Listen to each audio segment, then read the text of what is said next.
نکلنا ہے اس سے، اور انشاءاللہ ہم نکالیں گے۔ ہم جب ایک کرائسس آتا ہے تو وہ ایک موقع بھی مل جاتا ہے، ایک اپرچونٹی مل جاتی ہے کہ ہم اپنے آپ کو اپنی اصلاحات کریں، اپنے اداروں کو ٹھیک کریں۔ سب سے بڑی بات یہ کہ پاکستان میں قانون کی حکمرانی لے کے آئیں، اس ملک میں انصاف کا نظام قائم کریں۔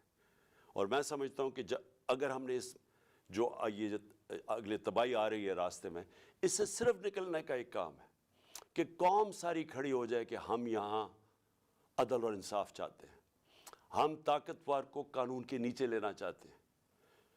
جو اللہ نے قرآن میں کہا ہوا ہے کہ سب سے زیادہ ضرورت ایک ملک کے اندر اللہ کی زمین پہ انصاف قائم کرو۔ نبی صلی اللہ علیہ وسلم نے بھی کہا ہوا ہے کہ بڑی قومیں تباہ ہوئیں جدھر طاقتور کے لیے چور چوری کرتا تھا تو اس کو نہیں پکڑتے تھے، کمزور کو پکڑتے تھے، وہ تباہ ہو جاتی تھی۔ اور حضرت ابو بکر جب خلیفہ بنے، حضرت عمر جب خلیفہ بنے، دونوں نے پہلی تقریروں میں کہا کہ ہم انصاف قائم کریں گے، ہم طاقتور کو قانون کے نیچے لے کے آئیں گے۔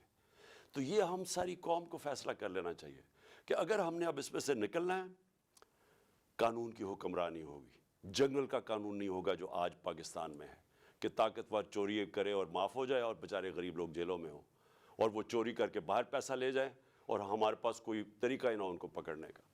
تو میں اب جس کے لیے میں نے آج یہ پریس کانفرنس کی ہے، کیونکہ پہلا سال تھا تو میں نے آپ سب کو تیار کرنا تھا ساروں کو، تاکہ میں بھی انشاءاللہ ٹھیک ہو رہا ہوں، تو ہم نے سب نے مل کے اب اس کا مقابلہ کرنا ہے۔ بھاگتے نہیں ہیں، مقابلہ کرتے ہیں۔ لیکن آج میں نے جو میڈیا ٹاک کیا وہ اس لیے کہ ہم نے جب سیلاب آیا پاکستان میں تو ہم نے پیسہ اکٹھا کیا۔